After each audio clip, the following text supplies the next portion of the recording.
Praise the lord. చిన్న ప్రార్థన చెప్పుకుందాం. అందరూ కూడా నాతో ఏకీభవించండి.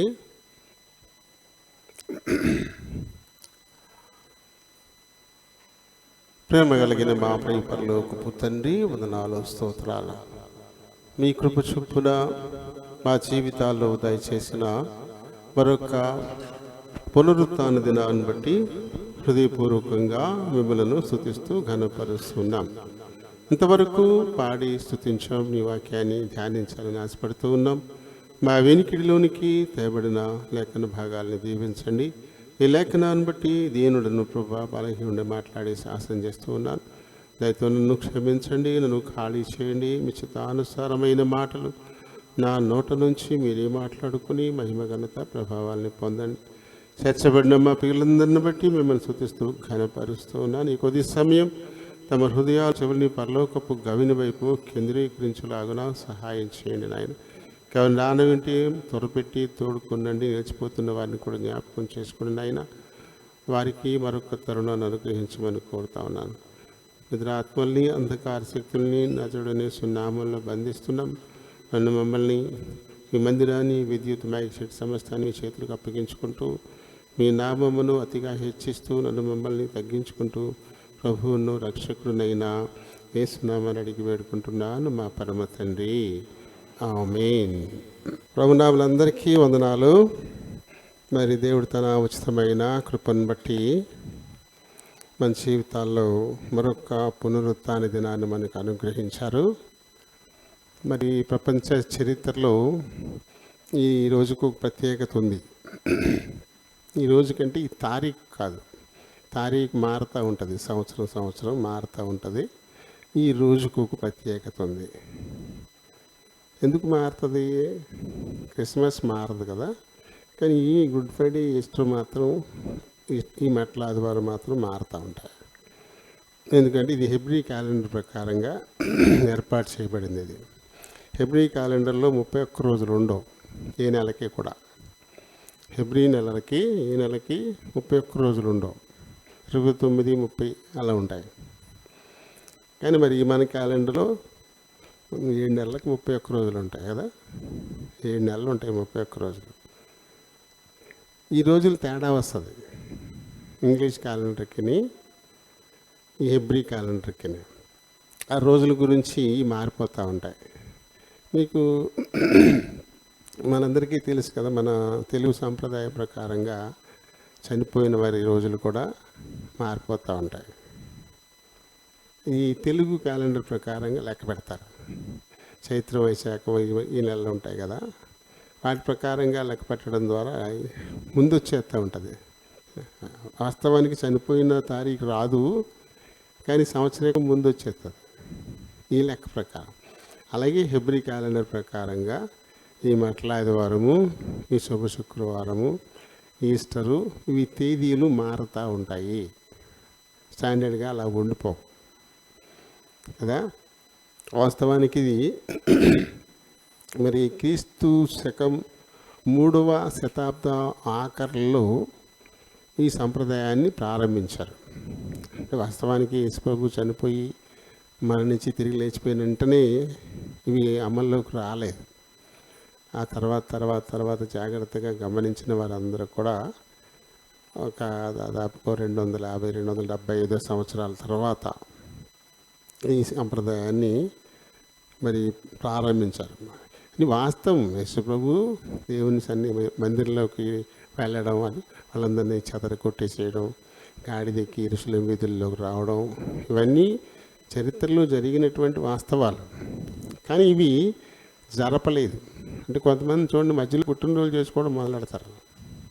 అంతకుముందు ఎప్పుడూ అలవాట్లేదు, వాళ్ళని వీళ్ళని చూసి నేనేంది చేసుకోకూడదని మధ్యలో మొదలెడతారు. చూడండి పుట్టినరోజులు. ఎందుకంటే నా చిన్నప్పటి నుంచి నా పుట్టినరోజు ఎవరు జరపలేదు. ఆ తర్వాత నేను పెద్దవాడిని అయిపోయాక నాకు ఉద్యోగం వచ్చేసాక 9వ పుట్టినరోజు నేను కూడా ఎందుకు జరుపుకోకూడదు అన్నట్టుగా నేను మొదలెట్టా. అంటే పుట్టినప్పటి నుంచి జరగాలి కదా. మా పిల్లలకైతే పుట్టినప్పటి నుంచి జరుపుతున్నాం, కానీ మాకు అలా జరపలే. అలాగే ఇది కూడా ఆరంభంలో జరగలేదు. తర్వాత మనం జరిపిద్దామనే ఉద్దేశంతో ఈ సాంప్రదాయాన్ని పెట్టారనమాట. యేసు ప్రభు గాడిదను అధిరోహించి యెరూషలేము వీధుల్లోకి వెళ్ళినప్పుడు అందరూ కూడా ఖర్జూరపు మట్టలు, అక్కడైతే ఖర్జూరపు చెట్లు ఉంటాయి ఎక్కువ, అందుకని ఖర్జూరపు మట్టలు చేతపుచ్చుకొని దారి పొడుగున కొన్ని పరుస్తూ వాటి మీద నడిపించారు. మనకి ఖర్జూరాలు దొరకవు కదా, ఈత కమ్మలు పెట్టుకుంటాం. మనం ఈత కమ్మలు పెట్టుకుంటాం. అంటే ఈత, ఖర్జూరము, తాడి చెట్టు, ఈ మూడు ఒకే కుటుంబానికి చెందినవి. సైన్స్ ప్రకారంగా ఇది ఒకటే కుటుంబానికి చెందినవి కదా, సైన్స్ చదువుకున్నారు కదా మీరు. అందుకని పామ్ అనే పదం వాడతారు, పామ్ సండే. ఈ రోజున పామ్, PALM, పామ్ సండే అంటారు ఈ రోజున. అంటే తాటి మట్టల ఆదివారం, వాళ్ళేమో ఖర్జూరపు మట్టల ఆదివారం ఉంటారు, అయితే ఈత మట్టల ఆదివారం అని చెప్పేసి దీనికి పేరు పెట్టారు. అంటే ఆయన తిరిగి లేవడానికి ముందు ఆదివారం వస్తుంది. ఇది ఆయన చనిపోయి తిరిగి లేవడానికి ముందు వచ్చే ఆదివారము ఈ మట్టల ఆదివారం, పామ్ సండే. ఈ మట్టలన్నిటినీ ఈ ప్రభుకి కూర్చున్నటువంటి గాడిద తొక్కుకుంటూ వెళ్ళిన మట్టలు ఇవి. కాబట్టి ఇవి చాలా మంచివి, పరిశుద్ధమైనవనే ఉద్దేశంతో మళ్ళీ ఆ మట్టలన్నీ సేకరించి ధర్మశాస్త్ర ప్రకారం పాలెం వెలుపల ఒక పరిశుద్ధ స్థలం ఉంటుంది తగలబెట్టడానికి.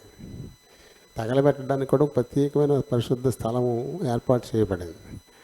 ఆ స్థలంలో వీటన్నిటినీ కాల్చి బూడి చేసి వీటిని డబ్బాల్లోకి ఎత్తి ఉంచుతారు.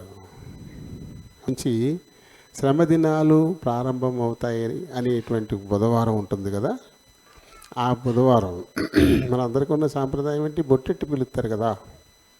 ఏదైనా కార్యక్రమం ఉంటే రండి అని పిలవడానికి బొట్టెట్టడం సాంప్రదాయం కదా.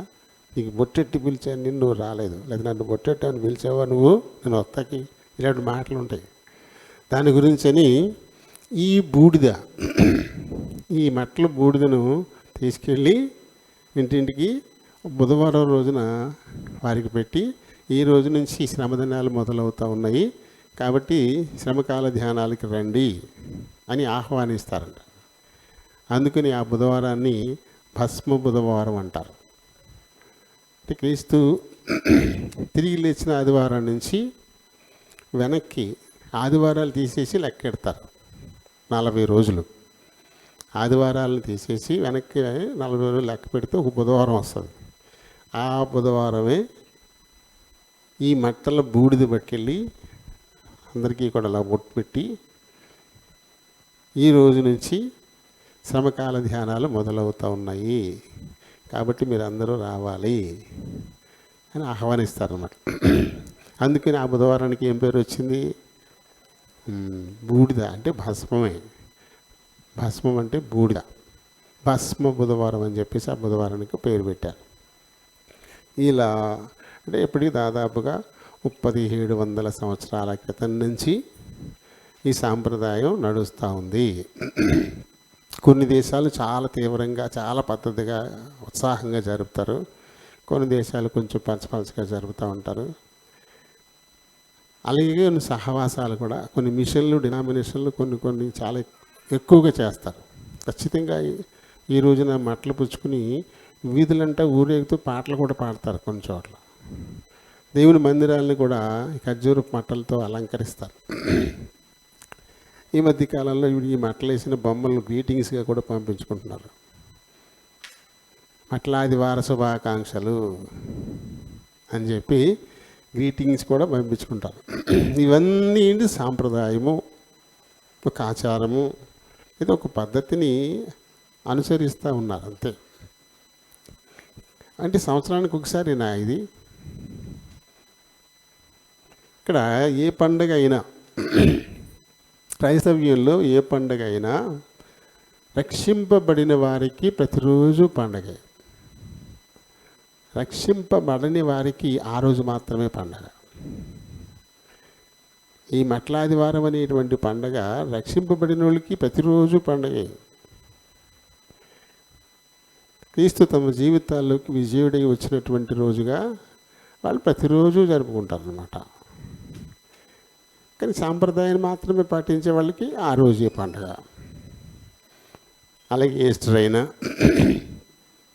ఇది గుడ్ ఫ్రైడే అయినా, ఇది క్రిస్మస్ అయినా, ఇవన్నీ కూడా రక్షింపబడిన వారికి ప్రతిరోజు పండుగే, రక్షింపబడని వారికి ఆ రోజు మాత్రమే పండగ. కాబట్టి మనందరం జీవితాల్లో ఆ రోజు మాత్రమే పండగ, లేకపోతే ప్రతిరోజు పండగ, దీనిని బట్టి మనం రక్షింపబడ్డామా లేదా అనేది మనకు తెలిసిపోతుంది కదా. అన్న భగత్ సింగ్ గారు వీటిని ప్రోత్సహించలేదు. ఒకటి, మనం రక్షింపబడితే ప్రతిరోజు మన జీవితాల్లో పండగే, రక్షింపబడకపోతే నీకు ఆ పండగ లేదు, అసలు నీ జీవితంలో పండగ లేదు, అంతే. అందుకని ఈ సాంప్రదాయాన్ని మనం అస్సలు పాటించాం.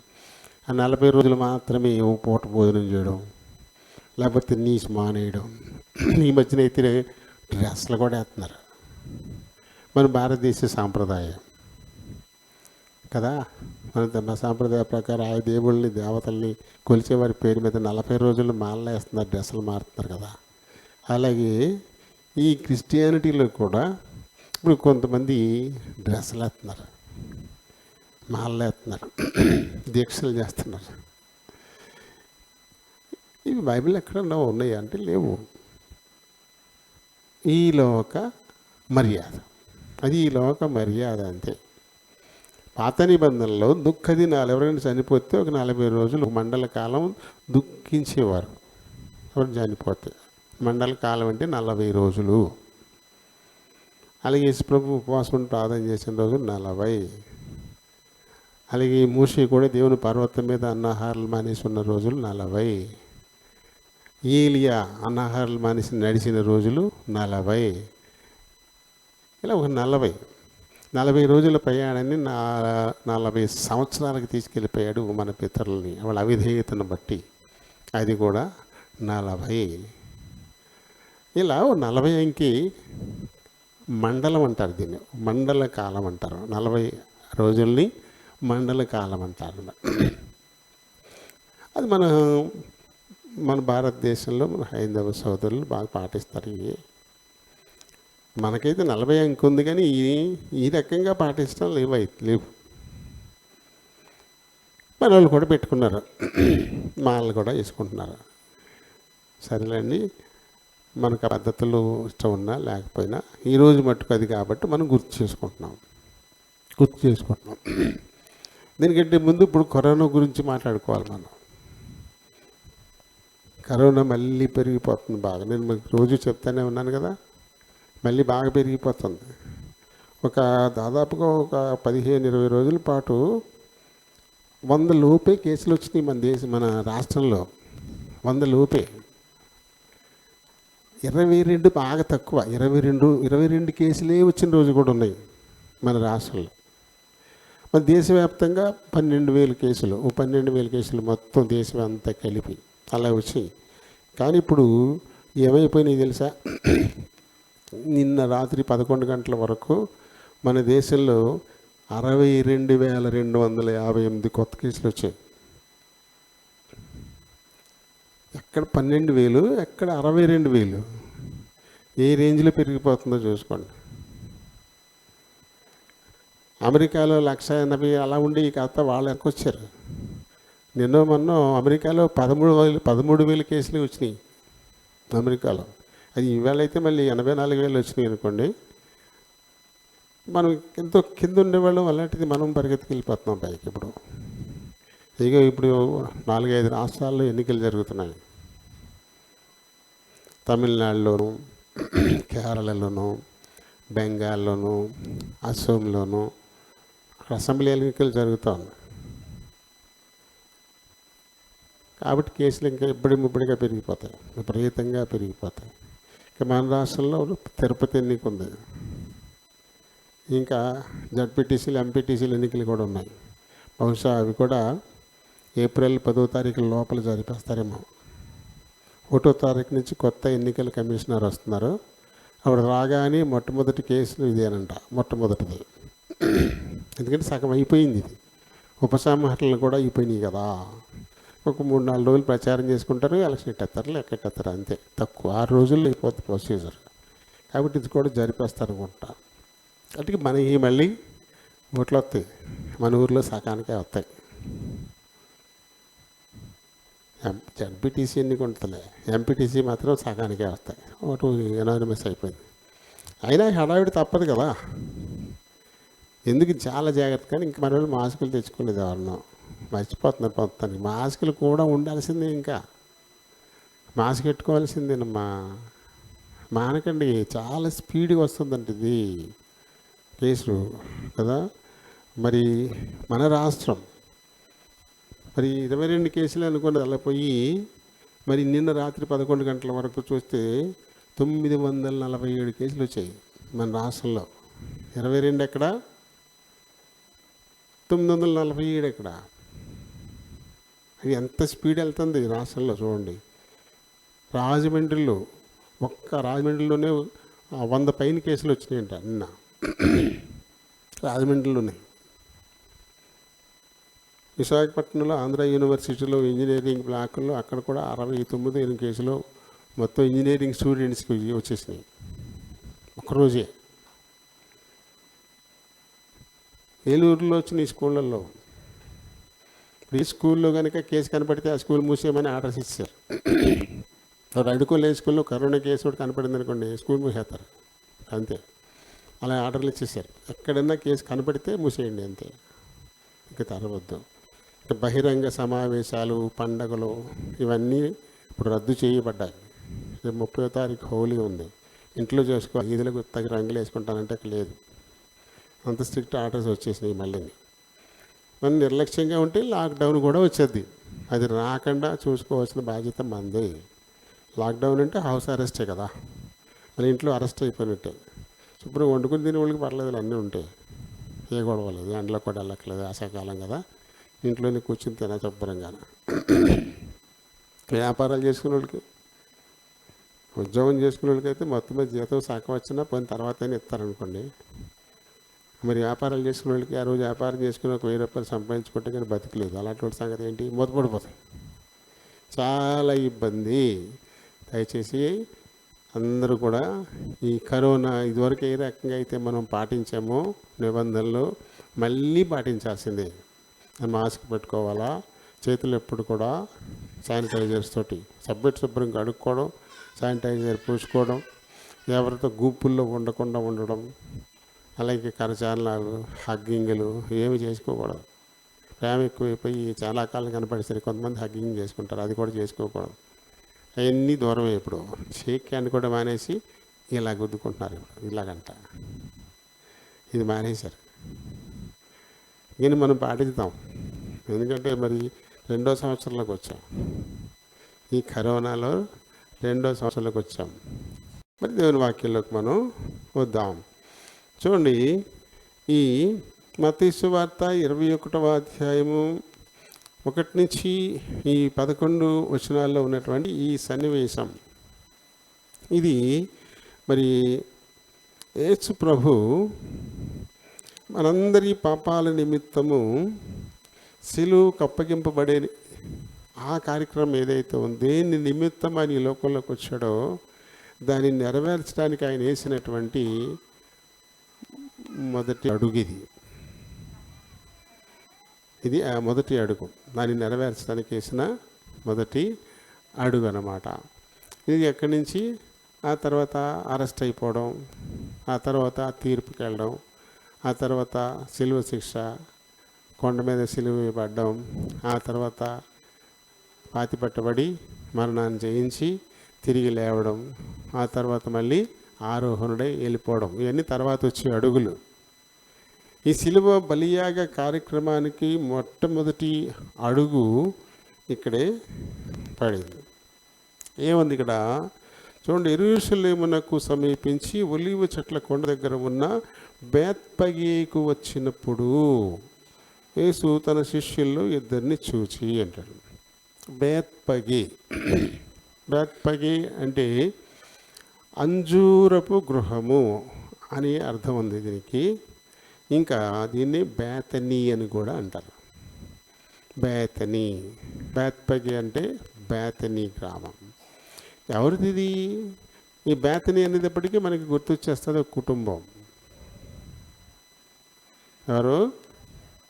మరియమ్మ, మార్తమ్మ, లాజరస్, వారి కుటుంబం. ఇది వారి ఊరు బేతనీ. ఈ బేతనీ అంటే యేసు ప్రభుకి చాలా ప్రియమైనటువంటి చోటు. తను ఎంతగానో ప్రేమించి ఆరాధించేటువంటి కుటుంబం ఉంది అక్కడ. వాళ్ళల్లో మరియా, మార్తలు ఉన్నారు కదా. యోహాను సువార్త 11వ అధ్యాయంలో మనకి మొదట వచ్చిన చదవద్దులండి, ఇవన్నీ ఇప్పుడే చదవక్కర్లేదు. ఆ తర్వాత ఇదే గ్రామానికి చెందినటువంటి వాడు కుష్ఠరోగి సీమోన్. కుష్ఠరోగి సీమోన్ మత్తయి సువార్త 26వ అధ్యాయం 6వ వచనంలో మనకు కనబడుతుంది. చదవద్దు. ఈ ఊరు ఎవరెవరిది దాన్ని పరిచయం చేస్తున్నాను అంతవరకే. మరియా, మార్తల ఊరు.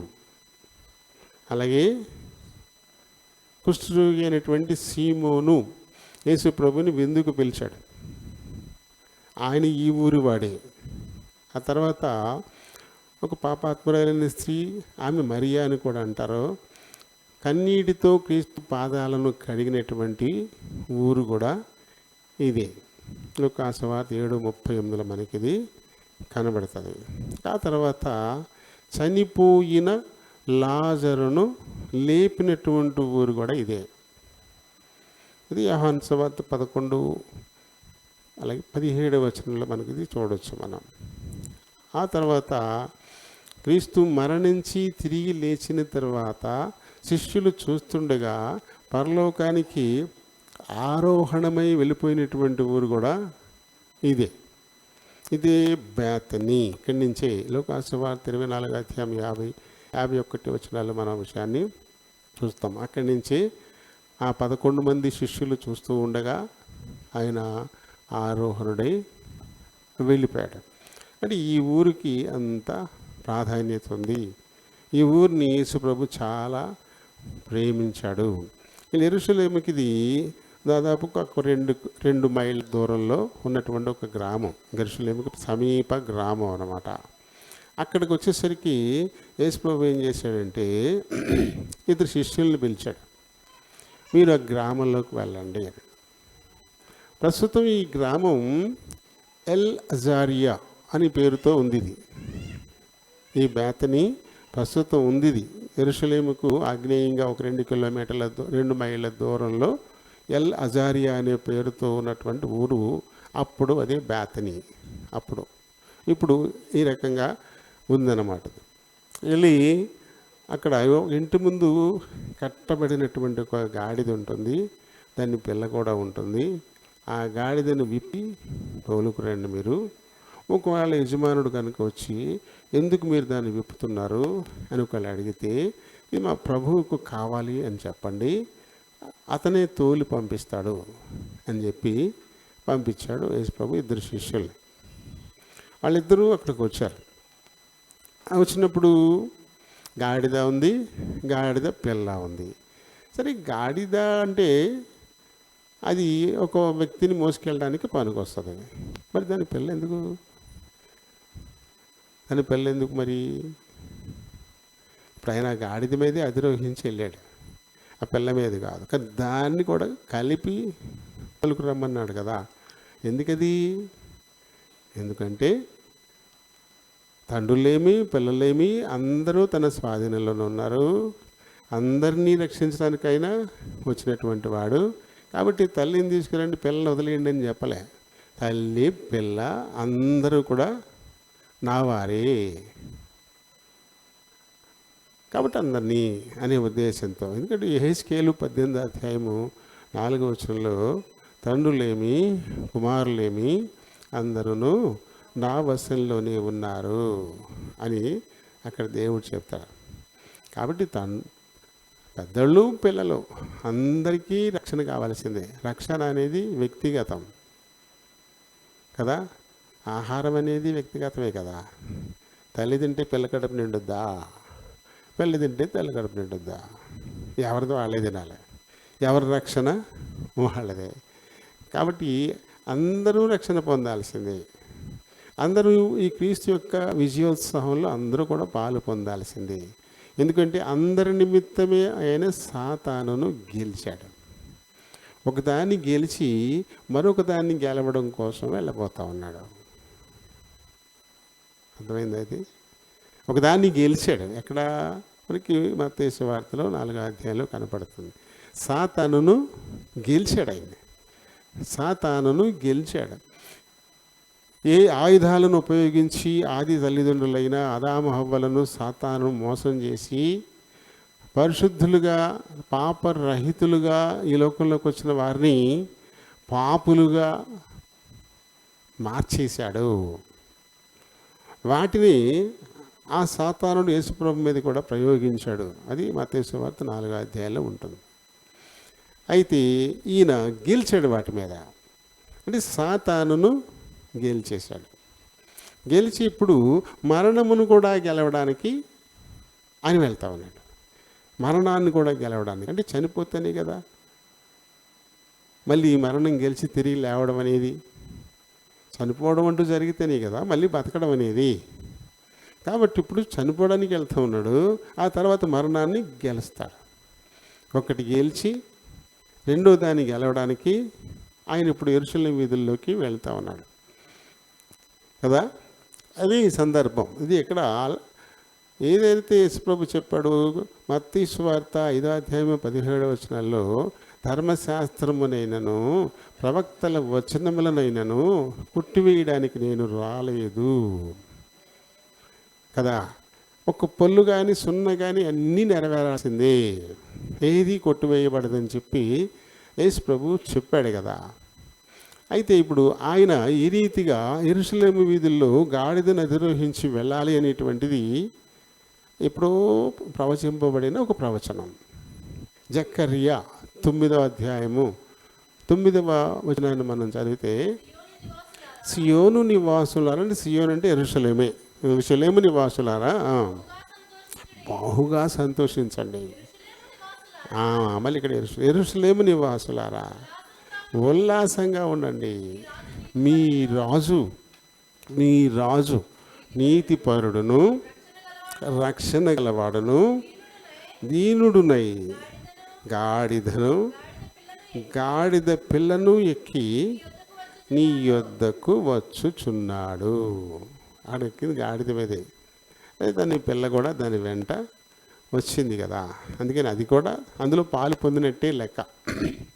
మీకు నీ యొద్దకు వస్తున్నాడని ఇది దాదాపుగా ఒక 600 సంవత్సరాల క్రితం ఇప్పుడు రాయబడ్డ విషయం. అది దాని నెరవేర్పు ఇప్పుడు జరుగుతుందన్నమాట. దాన్ని నెరవేర్చడానికే మరి యేసుప్రభు ఈ రీతిగా ఒక ఇంటి దగ్గర కట్టబడిన గాడిదను దాని పిల్లను కూడా తోలుకొని రండి అని చెప్పి ఆయన పంపించాడు. అది ఈ విషయం మనకి మత్తయి సువార్తలో చదివిన 4 సువార్తల్లోనూ రాయబడింది. మత్తయి సువార్తలో ఇప్పుడు 21వ అధ్యాయం 1 నుంచి 11 వచనాలు, మార్కు సువార్తలో 11వ అధ్యాయం 1 నుంచి 11 వచనాలు, అలాగే లూకా సువార్తలో 19వ అధ్యాయం 28 నుంచి 38 వచనాలు, యోహాను సువార్తలో 12వ అధ్యాయం 12 నుంచి 16 వచనాలు. ఇక్కడ ఈ వృత్తాంతం రాయబడింది. యోహాను గారు కొంచెం తక్కువగా రాశాడు, అంతే, కొద్దిగా రాశాడు. మొత్తం మీద 4 సువార్తల్లో కూడా ఈ విషయం రాయబడి ఉంది. రాజు ఆగమనం, రాజు ప్రవేశం అన్నమాట. చూడండి, రాజులు యుద్ధానికి వెళ్ళినప్పుడేమో గుర్రాలను వాడేవారు. యుద్ధానికి వెళ్ళేటప్పుడు గుర్రాలను వాడేవారు. అలా కాకుండా శాంతి సమాధానాలతో వచ్చేటప్పుడేమో గాడిదలు, కంచర గాడిదలు, వీటిని వాడేవారు.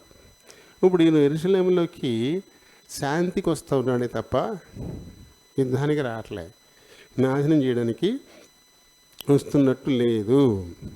యుద్ధరంగంలో గుర్రాలను కదా వాడతారు, కానీ ఇక్కడ గాడిద ఎందుకు మరి? 1వ రాజులు 1వ అధ్యాయము 33వ వచనాల దగ్గర చూస్తే ఇక్కడ దావీదు సొలొమోనును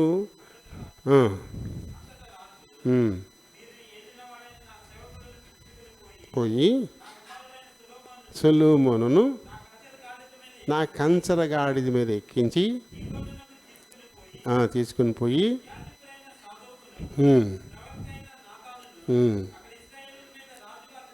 పట్టాభిషేకం చేసిన తర్వాత చేసి చూడండి, రాజుగా అభిషేకం చేయడానికి దేని మీద ఎక్కించారు? గుర్రం ఎక్కించలేదు, కంచర గాడిదే. సమాధాన స్థితి అన్నమాటది. సమాధానం ఇక్కడ యుద్ధం కాదు. కాబట్టి యేసుప్రభు కూడా ఇప్పుడు యెరూషలేమును నాశనం చేయడానికి రాలే, ఆయన యుద్ధానికి రాలే, సమాధానంగా వచ్చాడు. నాశనం చేయడానికి రాలే, రక్షించడానికి వచ్చాడు.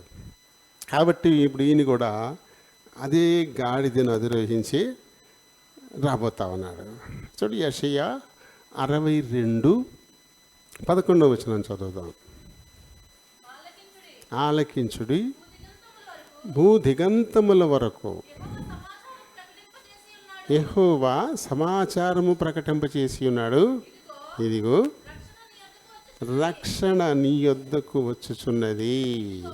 ఇదిగో ఆయనిచ్చు బహుమానము ఆయన యొద్దనే ఉన్నది. ఇక్కడ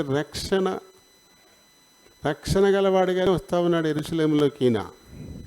నాశనం చేయడానికి కాదు, ఉగ్రతను కురిపించడానికి కాదు. ఇందాక మనం పాడాం కదా, రక్షణ గల వాడుగా అక్షయుడగు యేసుడు. నాశనం లేనివాడైనటువంటి యేసు ఇప్పుడు రక్షణ కలిగినటువంటి వాడు, రక్షణ చేతబట్టుకొని వస్తూ ఉన్నాడు. ఇది కూడా ప్రవచనమే, ప్రవచనాల నెరవేర్పు కదా. ఇదే ఇక్కడ జరిగింది. మత్తయి సువార్త 21:5 5 చదవండి. ఇదిగో మీ రాజు సాత్వికుడై గాడిదను భారవాహక పశువు పిల్ల అయిన చిన్న గాడిదనెక్కి నీ యొద్దకు వచ్చుచున్నాడని సీయోను కుమారితో చెప్పండి. సీయోను కుమారి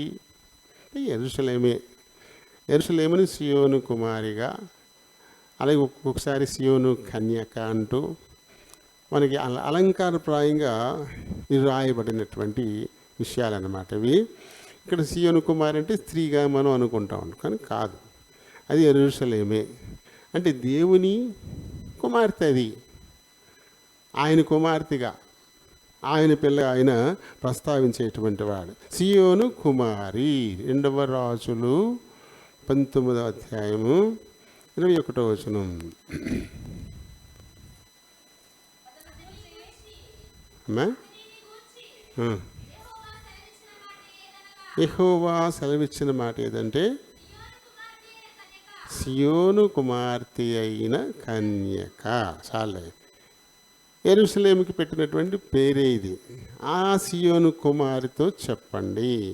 అలాగే ఆల్రెడీ యెషయా 62:11 కూడా ఆ విషయాన్ని మనం చూసాం కదా. ఇంకా బహుగా సంతోషించండి, బహుగా సంతోషించండి అనేది తర్వాత మాట కదా. బహుగా సంతోషించండి. మత్తయి సువార్త 21:9 వెళ్ళుచున్న వారును వెనుక వచ్చుచుండిన వారును దావీదు కుమారునికి చేయము, ప్రభు పేరట వచ్చువాడు స్తుతింపబడును గాక. సర్వోన్నతమైన స్థలములలో చేయమని చెప్పి ఎంతో ఆనందంతో ఎంతగానో సంతోషిస్తూ ఆ రకమైనటువంటి ధ్వానాలు చేశారు. హోసన్నా అని కూడా అంటారు. హోసన్నా హోసన్నా అనేటువంటి నినాదాలు కూడా చేశారు. మనం కరుణామయుడిని సినిమాలాడే తీశారు కదా, దాంట్లో యేసు యెరూషలేము వీధుల్లోకి వచ్చినప్పుడు పాట ఉంటుంది కదా, దావీదు తనయ హోసాన రాజుల రాజా యేసన్న హోసన్నా అని పాడతారు కదా. హోసన్నా అంటే ఇప్పుడే మమ్మల్ని రక్షించు అని. ఇప్పుడు మమ్మల్ని రక్షించు అని ఆహ్వానం అన్నమాట. మమ్మల్ని రక్షించడానికే వస్తూ ఉన్నాము, ఇప్పుడు తక్షణమే మమ్మల్ని అందరినీ కూడా రక్షించు అనేటువంటి నినాదం అది. అందరూ కూడా ఎలుగెత్తి హోసన్నా హోసన్నా అని కూడా గట్టిగా వాళ్ళు అరిచారు. చాలా సంతోషంతో అరిచినటువంటి సందర్భం అన్నమాట. ఇంక ఈయన రాజు. ఎవరైనా రాజు, నీ రాజు అన్నాడు. ఇదిగో నీ రాజు వచ్చుచుండి అన్నాం కదా, మన రాజు ఆయన వస్తూ ఉన్నాడు. ఈయన రాజు. రాజనా యెషయా 9:6-7 వచనాలు. ఎలాగనగా మనకు శిశువు పుట్టెను, మనకు కుమారుడు అనుగ్రహింపబడెను, ఆయన భుజముల మీద రాజ్యభారం. రాజ్యభారం ఎవరి మీద ఉంటుంది? రాజు మీదే ఉంటుంది. రాజ్యభారం రాజుల మీదే ఉంటుంది. కాబట్టి ఈ కుమారుడైన క్రీస్తు రాజు. మత్తయి సువార్త 2:2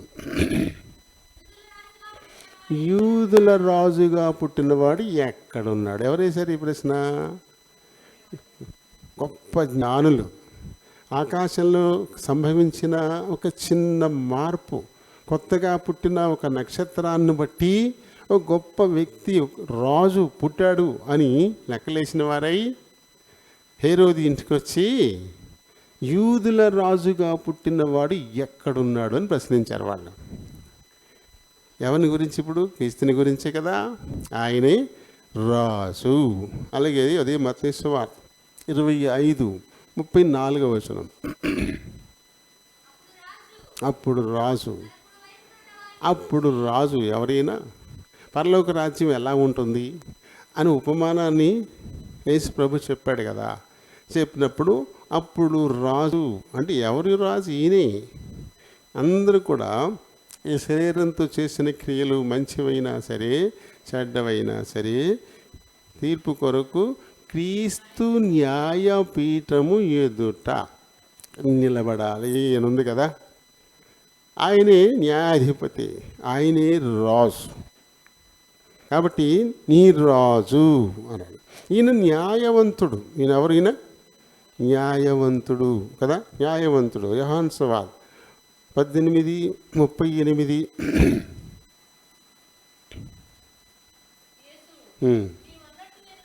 నీవన్నట్టు నేను రాజుని, సత్యమును గురించి సాక్ష్యమియడానికి నేను న్యాయవంతుణ్ణి. నేను న్యాయాన్ని ప్రేమించేటువంటి వాడిని, సత్యాన్ని ప్రేమించేటువంటి వాడిని. ఎందుకు ఈ మాట చెప్పాడు ఇక్కడ? అక్కడ జరుగుతున్నది అన్యాయం, అన్యాయపు తీర్పు. దాని గురించి ఈ పదాన్ని ఎక్కడైనా ఉపయోగించడం జరిగింది. అలాగే ప్రకటన 19:16 రాజులకు రాజును ప్రభువులకు ప్రభువు అనే నామము క్రీస్తు సింహాసనం మీద కూర్చున్నప్పుడు ఆయన వస్త్రం మీద ఇది రాయబడిందంట.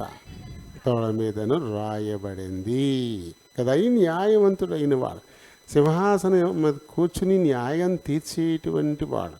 అది ఆయన వస్త్రం మీద ఆ పదాలు అక్కడ రాయబడి ఉన్నాయి. ఇది యెషయా కూడా చూశాడు. ఇది కదా యెషయా 6వ అధ్యాయంలో నేను చూశాను ఆయన్ని అని చెప్పేసి చెప్పాడు. అదే ఈయన.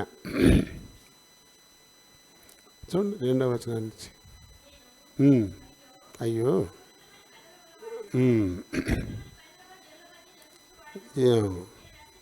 నేను నశించిపోయాను, నేను కన్నులారా చూశాను అంటూ ఏం చేశారు? సింహాసనాసీనుడు పైన కనపడుతుంది మనకు. ప్రభువు ఆసీనుడై ఉండగా నేను చూచితిని, ఆయన చొక్కా ఈ అంచులు దేవాలయమును నిండుకొనెను. అదే ఇక్కడ ప్రకటనలో కూడా ఈ ప్రస్తావన మనకి కనబడతా ఉంది. కాబట్టి ఈయన న్యాయవంతుడు, నీ రాజుల రాజును ప్రభువుల ప్రభు. అయితే ఇప్పుడైతే రక్షణ గలవాడుగా వచ్చాడు, రక్షణ తీసుకొచ్చాడు. రక్షణ గలవాడుగా అని చెప్పేసి మనం పాడాం. అంటే ముక్తిదాత, మనకు ముక్తినిచ్చేటువంటి వాడు. పాపం వలన వచ్చేటువంటి జీతమైనటువంటి మరణము నుండి, అంటే రెండవ మరణం, ఆధ్యాత్మిక మరణం, అగ్ని ఆరదు, పురుగు చావదు అనేటువంటి మరణం ఏది ఉందో దాని నుండి తప్పించడానికే ఈయన వచ్చినటువంటి వాడుగా ఉన్నాడు. అందుకని ఈయన్ని ముక్తిదాత అని చెప్పేసి కూడా విమోచకుడు అని కూడా అంటారు. లూకాసు వార్త 1వ అధ్యాయము 68 నుంచి మనం చూద్దాం. పెద్ద అధ్యాయం ఇది. ప్రభువైన ఇశ్రాయేలు దేవుడు స్తుతింపబడును గాక. ఆయన తన ప్రజలకు దర్శనమిచ్చి వారికి విమోచన ముక్తి కలుగజేసెను అని చెప్పేసి ఇంకా దీన్ని మనం 79 దాకా వెళ్ళచ్చు కదా. ఇదంతా మనకి ఇందులో ఆయన ముక్తిదాతగానే మనకి కనిపించినటువంటి సందర్భం. ప్రవక్తల నోట పలికించినటువంటివి రక్షణ కలుగజేశాడు. ఇవన్నీ కూడా ఇక్కడ చెప్తాడు. అంటే జకర్యా పరిశుద్ధాత్మ పూర్ణుడై చెప్పినటువంటి మాటలు ఇవి. బాప్తిస్మిచ్చి యోహాను తండ్రి అయినటువంటి జకర్యా ఆయన చెప్పినటువంటి మాటలు. ఎవరు ముక్తిదాతగా యేసు ప్రభు ఈ లోకంలోకి వచ్చాడు కదా, అందుకని రక్షణ గలవాడుగా అంటాడు. అపొస్తలుల కార్యాలు 4:12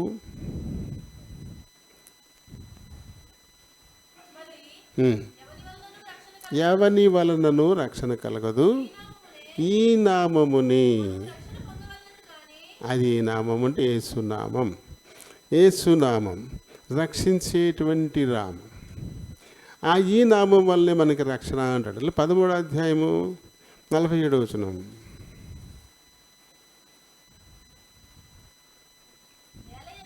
ఏలయనగా భూదిగంతముల వరకు రక్షణార్థంగా ఉన్నట్లు, రక్షణార్థంగా ఉన్నట్లు నేను అన్ని జనులకు వెలుగుగా ఉంచి ఉన్నానని ప్రభువు మాకు ఆజ్ఞాపించును. ఇది యెషయా 49:6 ఇచ్చినటువంటి ప్రవచనం. ఆ ప్రవచనాన్ని ఇక్కడ ఎత్తి ఇది రాశారు దీన్ని కదా. ఈ భూదిగంతముల వరకు రక్షణార్థముగా ఉండినట్లు నేను అన్యజనులకు వెలుగుగా ఉంచి ఉన్నానని ప్రభువు మాకు ఆజ్ఞాపించాను అనేది యెషయా 49:6 ఏ ప్రవచనం అయితే ఉందో దాన్ని ఎత్తి ఇక్కడ అపోస్తలులు చెప్తున్నటువంటి మాట. అంటే క్రీస్తు రక్షణ గలవాడుగా వచ్చాడు ఈ లోకానికి. ఈ లోకానికి రక్షణ గలవాడుగా వచ్చాడు. కాబట్టి ఎవరు తను అంగీకరిస్తారు, ఎవరు తన నామమందు విశ్వాసం ఉంచుతారో వారందరూ దేవుని పిల్లలైపోయేలా వారికి అధికారం ఇచ్చేశాడు. ఇక్కడ అపొస్తలుల కార్యాలు 16వ అధ్యాయంలో చెరసాలలో పౌలు శీలలు చెరసాల నాయకుడితో ఏం చెప్తారు? యేసునామమందు విశ్వాసం ఉంచినప్పుడు నీవు నీ ఇంటి వారు రక్షింపబడతారు అనే మాట అక్కడ మనం చదువుతాం. అంటే రక్షణ ఈయన దగ్గరే ఉంది. అది ఎవరు నమ్ముతారు వారందరికీ అది అనుగ్రహింపబడుతుంది. రక్షణ గలవాడుగా ఈ లోకానికి వచ్చాడు ప్రస్తుతానికి ఆయన, అంతే. అది సెకండ్ కమింగ్ జీతం గలవాడుగా వస్తాడు. వాని క్రియలు చెప్పున వారికి జీతం వేయడానికి వచ్చేటువంటి వాడు అంటే తీర్పరి. నెక్స్ట్ వచ్చేటప్పుడు తీర్పరిగా వస్తాడు. ఇప్పుడైతే తీర్పు తీర్చడానికి ఆయన రాలే. ఇప్పుడైతే ఆయన రక్షణ తీసుకొచ్చిన వాడుగా మాత్రమే ఆయన ఉన్నాడు అనేది. ఆ తర్వాత వాళ్ళందరూ ఏం చేశారు? చలువ వస్త్రాలు పరిచారు కదా, పరిచారు. ఖర్జూరపు మట్టలు చేతపుచ్చుకున్నారు, అవి కూడా పరిచారు. ఇంకా చక్కగా ఉతికి ఇస్త్రీ చేసిన బట్టలు. చలువ వస్త్రాలు అంటే ఉతికి ఇస్త్రీ చేస్తే వాటిని చలువ వస్త్రాలు అంటారు. అలాంటి వస్త్రాలను కట్టుకుంటారు కానీ నేల మీద ఏరి. కానీ ఇవి కట్టుకోవడం కంటే కూడా ప్రభువును నడిపించడం చాలా శ్రేష్టమని గుర్తిరిగి ప్రశస్తమైన వస్త్రాలు నేల మీద పరిచి దాని మీద ఆ గాడిదను నడిపించినటువంటి వారు, బట్టలు పరిచినటువంటి పరిస్థితి. అంటే రాజును తీసుకెళ్ళడానికి బట్టలు పరవడం అనేది ధర్మశాస్త్రంలో ఉంది, రాజుల చరిత్రలో కూడా ఉంది. 2వ రాజులు 9వ అధ్యాయము 13వ వచనాన్ని మనం చదివితే అక్కడ యెహూ రాజు అయిన సందర్భం అది. అతి వేగిరముగా తమ వస్త్రములను పట్టుకొని మెట్ల మీద అతని క్రింద పరిచి వాకా ఊదించి యెహూ రాజయ్య ఉన్నాడు అంటూ ఆ బట్టల మీద నడిపించారు ఆయన్ని. యెహూ రాజయ్య ఉన్నాడు. యెహూ అతను రాజు అయినప్పుడు బట్టలు పరిచి ఆ బట్టల మీదుగా నడిపించుకుని తీసుకొచ్చారు. అంటే రాజుకి ఇచ్చేటువంటి ఆహ్వానం అది, రాజును ఆహ్వానించే తీరు అది. అలాగే ఇక్కడ కూడా ఆ వస్త్రాలు పరిచి క్రీస్తును రాజుగా గుర్తించిన వారై ఆయన్ని దాని మీద నడిపించినటువంటి సందర్భాన్ని మనం చూస్తాం కదా. మరి రక్షణ గలవాడుగా ఈ లోకంలోకి ఆయన వచ్చాడు. ఇక్కడ ఏం చేస్తున్నారు? జయ జయధ్వానాలు చేస్తూ ఉన్నారు. మరి చాలామంది ఒకవేళ పువ్వులు కూడా చల్లి ఉండొచ్చు, పువ్వులు కూడా చల్లే ఉండొచ్చు. ఆ వస్త్రాల మీద చాలా ఉత్సాహంగా తీసుకెళ్తా ఉన్నారు. ఎవరు వెళ్తున్నారు ఈ బట్టల మీద? ఇప్పుడు ఎవరు నడుస్తూ ఉన్నారు? ఎవరు నడుస్తున్నారు? గట్టిగా చెప్పండి అమ్మా. గాడిద నడుస్తుంది. ఈ చలువ వస్త్రాల మీద, ఈ ఖర్జూర మట్టల మీద, ఈ జయ జయధ్వానాల మధ్య నడుస్తున్నది గాడిద. దాని మీద ఆయన ఉన్నాడు. ఇప్పుడు ఆయనకి చేసే సన్మానం ఆయనకంటే ముందు దేనికి వస్తుంది? ఆయన పాదాలేమీ వస్త్రాల మీద లేవు, ఆయన ఏమీ నడవట్లేదు, నడుస్తున్నది గాడిది. కానీ పశువుల్లో నీచమైన పశువుగా ఏం చెప్తారు? గాడిదనే కదా. గాడిదనే చాలా నీచమైందిగా చెప్తారు. ఆ ఆళ్ళని తిట్టడానికి కూడా ఈ గాడిదనే వాడతారు. ఇప్పుడున్న పరిస్థితుల్లో గాడిద కూడా సిగ్గుపడుతుంది. ఎందుకంటే గాడిద కంటే అధ్వానంగా మారిపోతున్నారు మనుషులు.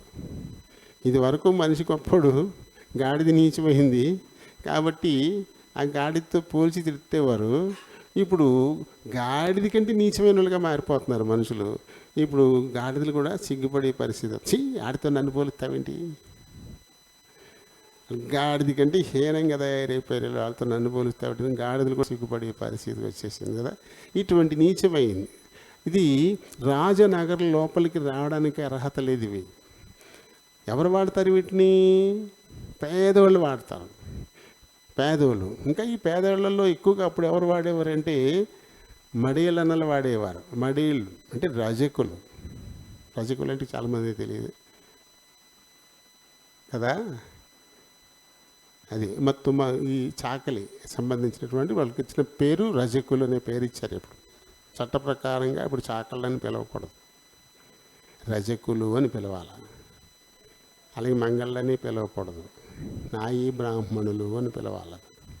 నాయి బ్రాహ్మణులు పేర్లు మారాయి. ఇలా కొన్ని మారాయి. అలాగే చేపలు పట్టే వాళ్ళు పల్లీలు, అగ్ని కులక్షత్రియులు అనాలి వాళ్ళని. ఇంకా కొంతమందిని గంగపుత్రులు అనాల. ఒడ్డోళ్ళు, పల్లోళ్ళు అనకూడదు. పేర్లు మారాయి ఇప్పుడు. అంటే గౌరవప్రదమైనటువంటి పేర్లు వారికి ఇవ్వబడ్డాయి. ఒక డ్రంగులు అనకూడదు, విశ్వబ్రాహ్మణులు అనాలి.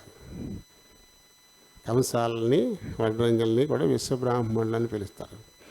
ఇలాగ వచ్చే ఈ పేర్లన్నీ మారాయి. అయితే అప్పుడు రజకులు అన్నమాట. వాళ్ళే ఇక్కడ బట్టలు అతకడానికి చెరువులకు దూరంగా ఎక్కడ ఉంటాయి, ఈ మాసిపోయిన బట్టలన్నీ మూటలు కట్టి దాని మీద వేసి ఆ చెరువుకి తీసుకెళ్ళేవారు అన్నమాట. అంటే ఎప్పుడు మైలు బట్టలు మోసేవి వాటి పని. ఇంకేమైనా వ్యాపారాలు, ఉప్పు వ్యాపారాలు ఇలాంటివి చేసేవాళ్ళు వాటి మీద మూటలు వేసి గ్రామం నుంచి ఇంకో గ్రామానికి గాడిద చాకిరీ అంటారు. అందుకే దానికి ఏదో కింద పడేస్తారు, గడ్డి పెద్ద బరువు వేస్తారు, దాన్ని చాలా బరువు వేసి మోయిస్తారు. చాలా బలంగా అది. లాగి తన్నిందంటే దెబ్బతో చచ్చిపోతాడు మనిషి. వెనకాలతో ఎగిరి తన్నొద్ది, మామూలుగా ఉండదు. అది తన్నిందంటే అంత బలమైంది కాబట్టి బరువులు వేస్తారు దాని మీద. ఎక్కువగా బరువులు వేసి నడిపిస్తూ ఉంటారు. అది పాలానికి వెలుపలే ఉంటుంది, బయట ఉండదు. రాజనగర్లోకి గాడిద రావడానికి అర్హత లేదు. కానీ అలాంటిది ఇప్పుడు ఆ నీచమైనదిగా అనిపించుకునేటువంటి ఆ గాడిద యెరూషలేము వీధుల్లోకి వచ్చింది. ఆ యెరూషలేము వీధుల్లోనే మామూలు నేల మీద నడుస్తుందా అంటే ఖర్జూరపు మట్టలు, వాటిపైన చలువ వస్త్రాలు పరిస్తే దాని మీద నడుచుకుంటూ వస్తుంది. అందరూ కూడా జై జై ధ్వానాలు, పూలు విసురుతూ ఉన్నారు. ఇవన్నీ ఇప్పుడు గాడిదకి వస్తూ ఉన్నాయి. ఇది మనకి ఏం చూపిస్తుంది? ఎవరు క్రీస్తును కలిగి ఉంటారో వారు కూడా అక్కడ గాడిద మహిమపరచబడినట్టే వాళ్ళు మహిమపరచబడతారు. ఎవరు క్రీస్తును కలిగి ఉంటారో మరి వెలివేయబడిన వారుగా వెలుపల ఉండరు, వాళ్ళు లోపలికి వస్తారు. అది ఇక్కడ వెలుపల అంటే ఇక్కడ పాతాళం లెక్క, లోపల అంటే పరలోకం లెక్క. వాళ్ళు వెలుపల ఉండరు. ఎందుకంటే వెలుపలికి గంటేయండి, అక్కడ ఎప్పును పండ్లు కొడుకు ఉంటుందని చెప్పేసి చెప్తాడు కదా ఉపమానాలు. వాళ్ళు కాలు చేతులు వెలుపలికి గంట పారేయండి, వెలుపలికి. వెలుపల అంటే ఇక్కడ పాతాళం, లోపల అంటే పరలోకం. ఇప్పటి వరకు ఇది పాలెనికి వెలుపల ఉంది, ఇప్పుడు అది పాలెం లోపలికి వస్తుంది. ఎవరైతే క్రీస్తును కలిగి ఉంటారో వారు ఖచ్చితంగా వెలుపల ఉండరు, వాళ్ళు ఖచ్చితంగా లోపలికే వస్తారు. ఎందుకంటే వాళ్ళు ఇంకా నాశనం వైపుకి వెళ్ళరు, వాళ్ళు రక్షణ గలవారు అవుతారు, పరలోక రాజ్యంలోకి వస్తారు. అలాగే క్రీస్తు ఏ రీతిగా అయితే అక్కడ మరి మహిమపరచబడినట్టు కనపడిందో ఆయన్ను మోసేవారు కూడా మహిమపరచబడతారు అనడానికి ఈ గాడిదే సాదృశ్యంగా మనకి అక్కడ కనబడతా ఉంది. ఎక్కడికో ఎందుకు, నన్ను ఒక్కడిని చూసుకోండి. మీరు అందరూ ఎందుకు నన్ను కొంచెం పైగా చూస్తున్నారు? క్రీస్తుని మోస్తున్నందుకే కదా, లేకపోతే పట్టించుకుంటారా? మామూలుగా ఒక మాస్టర్ని అయితే ఏముంది, ఎవరు పట్టించుకుంటారు? అందరూ మాస్టర్లు, 3 మంది మాస్టర్లు ఉంటారు. కానీ ఎందుకు మళ్ళీ ప్రత్యేకించి ఇప్పుడు నన్ను మీరు ప్రత్యేకించి గౌరవిస్తారు? ఆ క్రీస్తును కలిగి ఉండడాన్ని బట్టే, మోయడాన్ని బట్టే. ఇది వారికి వీరికేం లేదు, ఎవరు మోసినా సరే అందరికీ ఆ ఘనత వస్తుంది. అందరూ కూడా వెలుపల ఉండకుండా లోపలికి వస్తారు, ఖచ్చితంగా పరలోక రాజ్యంలోకి వస్తారు. అందుకోసమే యేసుప్రభు లోకంలోనికి వచ్చినటువంటి వాడుగా ఉన్నాడు. అక్కడ ఆయన వెంట ఉత్సాహ ధ్వని చేసినటువంటి వాళ్ళు కూడా నిత్యము బయట ఆయన వెంట తిరిగేటువంటి పేద ప్రజలే. అన్నం తినడానికి కూడా లేనటువంటి పేదలు ఉంటారే, అలాంటి వారే ఆయన చుట్టూ ఎప్పుడు ఉండేవారు. అటువంటిది నిరుపేదలకు రాజనగర్లోకి అవకాశం ఎవరు అసలు రానియరు. ఇక్కడ ఎందుకు, ఈ లోకంలో కూడా అంతే. ఇక్కడ హైదరాబాద్లో కేవలం సినిమా స్టార్లు, పెద్ద పెద్ద వ్యాపారస్తులు మాత్రమే ఉండేటువంటి ఏరియా మీద జూబ్లీ హిల్స్ అంటారు. జూబ్లీ హిల్స్ ఏరియాలో కోట్లకు పడగలెత్తిన వాళ్ళు మట్టుకే ఉంటారు. సినీ ప్రముఖులు, పెద్ద పెద్ద వ్యాపారస్తులు. ఒక పేదోడు వెళ్ళి ఏదో రకంగా డబ్బులు సంపాదించుకుని ఒక ఇల్లు కట్టుకుంటాను నేను, స్థలంగా అమ్మమంటే ఎవరు అమ్మరాలకే. అక్కడ ఎవరిని అక్కడికి ఇల్లు కట్టుకోనివ్వరు, కొనుక్కోనివ్వరు. ఎందుకంటే సంపన్నుల ఏరియా ఇది. నీలాంటి వస్తే ఇక్కడ ఎలా ఉంటుంది, సామాన్యుడి ఏరియా కింద మారిపోద్ది. అంటే బాగా డబ్బు ఉన్నవాడు ఉన్నాడు, పెద్ద ఎకరంలో కట్టుకుంటాడు ఇల్లు, ఎకరం స్థలంలో ఇల్లు కడతాడు. లోపల ఎక్కడో ఇల్లు ఉంటుంది, పెద్ద గేటు, డబ్బంతో ఒక పార్కు లేక పూల మొక్కలతో అలా ఉంటుంది. ఒక 2 సెంట్లు కొనుక్కుని ఇల్లు కట్టుకుంటే ఎంత ఇల్లు కట్టుకుంటాడు? వాళ్ళకు ఉండేటువంటి గేట్ కీపర్కి కట్టే ఇల్లు అంతా కూడా ఉండదు. అది వాళ్ళ గౌరవానికి భంగం. అందుకని అక్కడ స్థలం ఎవరికి, ఇటువంటి వాళ్ళకి ఎవరో ఇల్లు కట్టుకోనివ్వరు. ఈ లోకంలోనే ఉంది ఆ పరిస్థితి. కాబట్టి యెరూషలేములో కూడా ఈ పేదలు, బడుగులు లోపలికి వస్తలేదు. అక్కడ అందరూ ఎవరు ఉంటారు? రాజు ఉంటాడు, మంత్రులు ఉంటారు, అలాగే యాజకులు ఉంటారు, అవి పెద్ద పెద్ద సైన్యాధిపతులు, రాజు వీళ్ళే ఉంటారు. బయట పక్కన చిన్న వాటిల్లో ఉంటారు. ఇలాంటి వాళ్ళందరూ కూడా ఇప్పుడు యెరూషలేము వీధుల్లోకి వచ్చేసారు, ఉత్సాహ ధ్వనులు చేసుకుంటాం వచ్చేసారు. కారణం, క్రీస్తును కలిగి ఉన్న, క్రీస్తును వెంబడించిన ఇలాంటి ఒక మహద్భాగ్యం ఆయన మనకి అనుగ్రహించేవాడుగా ఉన్నాడు అనేది సత్యం. అందుకొరకే ఈ మొట్టమొదటి అడుగు మనకి కనబడుతుంది. ఈ మొట్టమొదటి అడుగు ఆయన వెళుతున్నది సన్మానాలు చేయించుకోవడానికి కాదు. ఆయన వెళ్తున్నది తనను తాను, ఎవరైతే తనను పట్టుకుని చంపేయాలనుకుంటున్నారో అలాంటి వారి దగ్గరికి వెళ్తూ ఉన్నాడు. దొరికిపోవడానికి వెళ్తున్నాడు. తీర్పు పొంది సిలువ ఎక్కడానికి తను అప్పగించుకోవడానికి వెళ్తూ ఉన్నాడు కదా. కానీ ఆ అడుగు ఎలాంటి అడుగు? మన దృష్టికి అయితే అప్పగించుకోవడానికి, ఆయన దృష్టికి అయితే మరణమును జయించడానికి, చనిపోయి మరణాన్ని గెలవడం, మరణాన్ని ఓడించడానికి వెళ్తున్నాడు. ఆయన చాలా ధీరుడై వెళ్తా ఉన్నాడు, చాలా ధీరుడుగా వెళ్తా ఉన్నాడు. సాతాన్ని గెలిచిన విజయోత్సాహంతో వెళ్తా ఉన్నాడు. ఎవరు ఆయన్ని కలిగి ఉన్నా, ఎవరు ఆయన్ని వెంబడించినా వారందరూ కూడా మరి ఖచ్చితంగా వెలుపల ఉండకుండా లోపలికి, అంటే పాతాళానికి విడువబడకుండా దేవుని నిత్యరాజ్యానికి ఖచ్చితంగా వాళ్ళు వెళ్ళేవారుగానే ఉన్నారని చూడండి. ఇందులో చూద్దాం. యెషయా 45:21 మనం చదువుదాం. మీ ప్రమాణ వాక్యములు నా సన్నిధిని తెలియచేయుడి, జనులు కూడుకొని ఆలోచన చేసుకొందురుగాక. పూర్వకాలము మొదలుకొని ఆ కార్యమును తెలియజేసిన వాడెవడు? చాలా కాలం క్రిందట దాన్ని ప్రకటించిన వాడెవడు? యెహోవానగు నేనే కదా, నేను తప్ప వేరొక దేవుడు లేడు. నేను నీతిపరుడను, దేవుడను, రక్షించువాడను, నేను తప్ప మరి దేవుడును లేడు అని చెప్పి తండ్రి అయిన దేవుడు యెషయా ద్వారా ప్రకటించినటువంటి మాట ఇది. కాబట్టి ఇప్పుడు మనమందరం కూడా ఒక ప్రమాణ వాక్యాన్ని తీసుకోవాలంటాడు. అందరూ కూర్చుని చక్కగా మనం ఆలోచించుకోవాలంటాడు. ఆయన సన్నిధి నా మాట తెలియచేయాలంటాడు.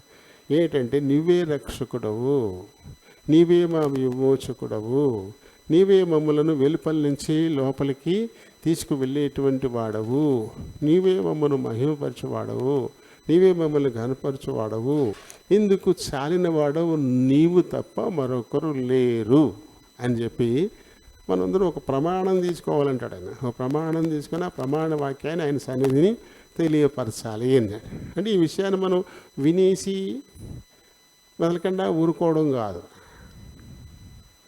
గాడిద సామాన్యమైన జంతువు, నీచమైన జంతువు, వెట్టి చాకిరి చేసే జంతువు, కేవలం భారాలు మోసే జంతువు, అది పాలయానికి వెలుపలే ఉండేది తప్ప లోపలికి రావడానికి అర్హత లేని జంతువు. అటువంటి స్థితిలో మనం కూడా ఉన్నాం. పరలోకము నుండి నెట్టివేయబడ్డాం, ఆయన దగ్గర నుంచి నెట్టివేయబడ్డాం, పరలోకం నుంచి వెలుపలికి గెంటివేయబడ్డాం. పాపం వల్ల వచ్చే జీతమైన మరణానికి పాత్రులుగా ఉన్నాం. మనం భయంతో బతుకుతూ ఉన్నాం, ఓ నీచమైన బతుకు బయట బతుకుతూ ఉన్నాం. అలాంటి మనల్ని ఆయన లోపలికి తీసుకెళ్ళడానికే వచ్చాడు.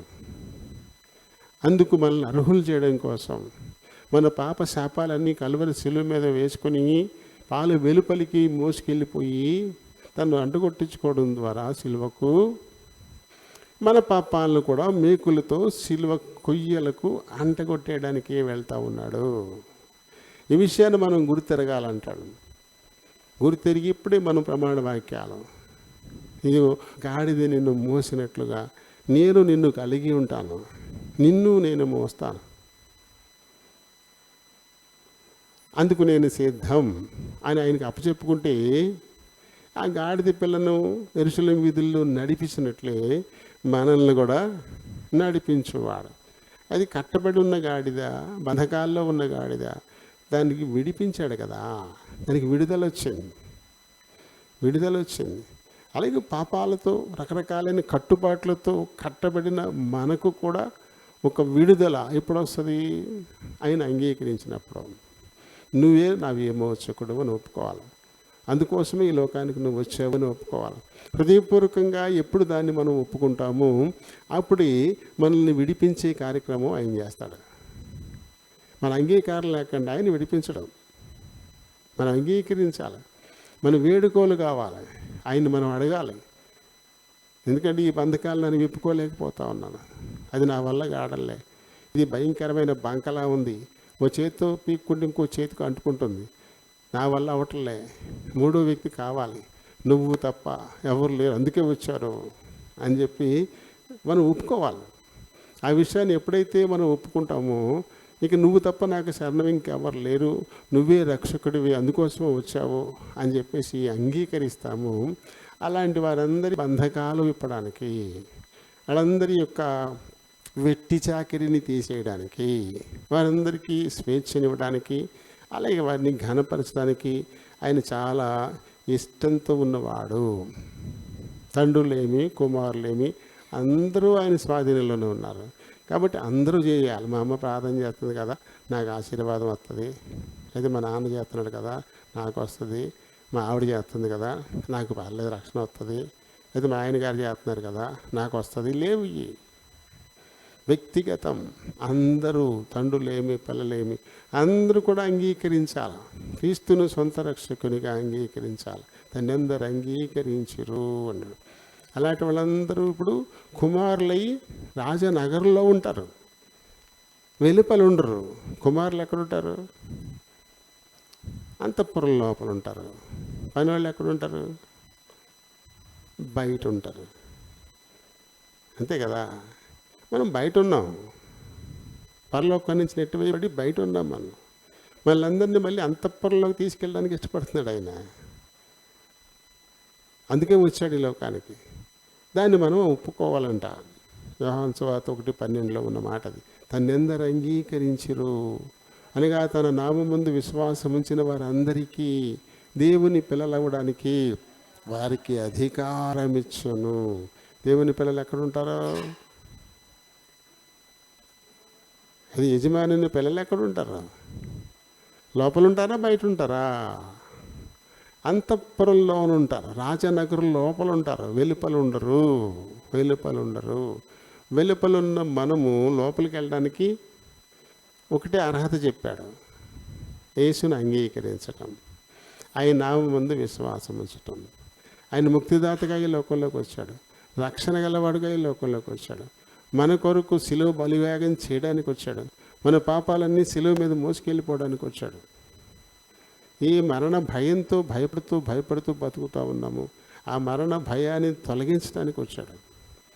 ఇదంతా మనం ఒప్పుకోవాలంట, ఇదంతా మనం అంగీకరించాలి. చాలు, అంగీకరిస్తే చాలు. వెంటనే ఏం చేస్తాడు? వెలుపల ఉన్న వాళ్ళని లోపలికి తీసుకెళ్ళిపోతాడు, అంతఃపురంలోకి తీసుకెళ్ళిపోతాడు దేవుడు. అంటే నిత్య రాజ్యంలోకి మనల్ని తీసుకెళ్ళిపోతాడు. అందుకోసమే ఆయన ఈ లోకానికి వచ్చాడు. ఈ సత్యాన్ని గుర్తెరగకుండా, ఆయన్ని హృదయంలోకి ఆహ్వానించకుండా, లేకపోతే ఆయన మన భుజాల మీద మోయడానికి ఇష్టపడకుండా ఇలాంటి ఈ మట్ల ఆదివారము అంటూ ఎంతో ఉత్సాహంగా చేసినంత మాత్రాన ఏ విధమైన ప్రయోజనము లేదు. ఎవరైతే ఒప్పుకుంటారో, ఎవరైతే క్రీస్తుని మోస్తూ ఉంటారో రోజూ సన్మానమే వాళ్ళకి, రోజూ సంతోషం వాళ్ళకి, రోజూ ఘనతే వాళ్ళకి. ప్రతిరోజు కేవలం ఆ రోజు మాత్రమే చెప్తే ఏముంది? ఏం లేదు. అందుకని అన్న భక్సింగ్ గారు ఈ కార్యక్రమాలను మనకి ఇవ్వాలి. నీవు ఎవరు చేయరు, మన సహవాసాలు ఎవరు చేయరు. లెంట్ కూడా మనకి ఉండదు. అయితే అట్లా ఆదివారం జ్ఞాపకం చేసుకుంటాం, శుభ శుక్రవారాన్ని జ్ఞాపకం చేసుకుంటాం, ఈస్టర్ కూడా జ్ఞాపకం చేసుకుంటాం. తప్ప ఇది గొప్ప పండగగా, అలాగే క్రిస్మస్ కూడా ఆయన జన్మదినాన్ని జ్ఞాపకం చేసుకుంటామే తప్ప మందిరాల రంగులను బాగా దీపాలతో అలంకరించడం, హడావిడి చేయడాలు ఏమీ ఉండవు. అవేమీ లేకుండా కదా. నిజమైన క్రిస్మస్ క్రీస్తు మన హృదయంలో పుట్టినప్పుడే. నిజమైన ఈస్టర్ అంటే పునరుత్థానం. మనం ఈలోక సంబంధమైనటువంటి వాటి విషయమై చనిపోయి పునరుత్థానమై దేవునితో పాటు దేవుడి నుండి చోట ఉండేటువంటి పరిస్థితిని సంపాదించుకోకపోతే మరి ఈస్టర్ వల్ల మనకి ఏ లాభం లేదు. అలాగే ఈయన విజయోత్సాహంతో యెరూషలేము వీధుల్లో ప్రవేశించాడు. అయితే గాడిద మోసినట్లుగా మనం కూడా ఆయన మోయడానికి ఇష్టపడితేనే మనకి ఆ ఘనత. అది లేనప్పుడు ఆయన యెరూషలేము వీధులకు వచ్చిన దానివల్ల మనకు వచ్చిన లాభం ఏమీ లేదు. వేల మంది ఆయన చుట్టూ తిరిగారు, కొట్టి జక్కయ్య గారు మాత్రమే ధన్యుడు. మిగతా వాళ్ళకి ఆ ధన్యత రాలేదు. ఎందుకంటే క్రీస్తుని వాళ్ళు చేర్చుకోకుండా ఆయన కూడా తిరిగారు, రోజు తిరిగారు, ఆయన అద్భుతాలు చూశారు, ఆయన తిండితే తిన్నారు. కానీ ఎవరు ఆయన హృదయంలోకి చేర్చుకోలేదు. ఒక్క పొట్టి జక్కే మాత్రమే చేర్చుకున్నవాడు. అలాగే ఇలాంటి పండుగలు ఎన్ని గొప్ప గొప్పగా చేసిన క్రీస్తుని మన హృదయంలోకి చేర్చుకోనంత వరకు మనకి ఏ ప్రయోజనము లేదు. ఈ లోకరీతి లోకమర్యాద చెప్పున మనం వెళ్తున్నాము అంతవరకే. అది మనల్ని ఏమీ రక్షించదు. ఈ లోకం కానీ లోకమర్యాద కానీ మనల్ని ఎప్పటికీ రక్షించదు. రక్షణ వ్యక్తిగతం, మన మట్టుకు మనం. నీవు నా కోసమే ఈ లోకానికి వచ్చావు, పరలోకాన్ని విడిచిపెట్టి నా కోసమే, నా పాపశాపాలను తుడిచిపెట్టడం కోసమే వచ్చావు. ఈ సిలువ నా కోసమే మోసావు, నా కోసమే సిలువకు అంటగొట్టించుకున్నావు, నా కోసమే రక్తమంతా కాచేసావు. నా కోసమే చనిపోయావు, పాతిపెట్టబడ్డావు, నా కోసమే మళ్ళీ మరణాన్ని జయించి తిరిగి లేచావు. నీ యందు నమ్మిక ఉంచిన వారందరూ కూడా పాపం వల్ల వచ్చే జీతమైన మరణాన్ని తప్పించుకుంటారు, పునరుత్థానులై ఈ నిత్య రాజ్యానికి వస్తారు అని ఎవరు నమ్ముతారు వారందరికీ ఈ మాటల ఆదివారం ఆశీర్వాదాలని తీసుకొచ్చేదే. దేవుడి మాటలు దీవించును గాక.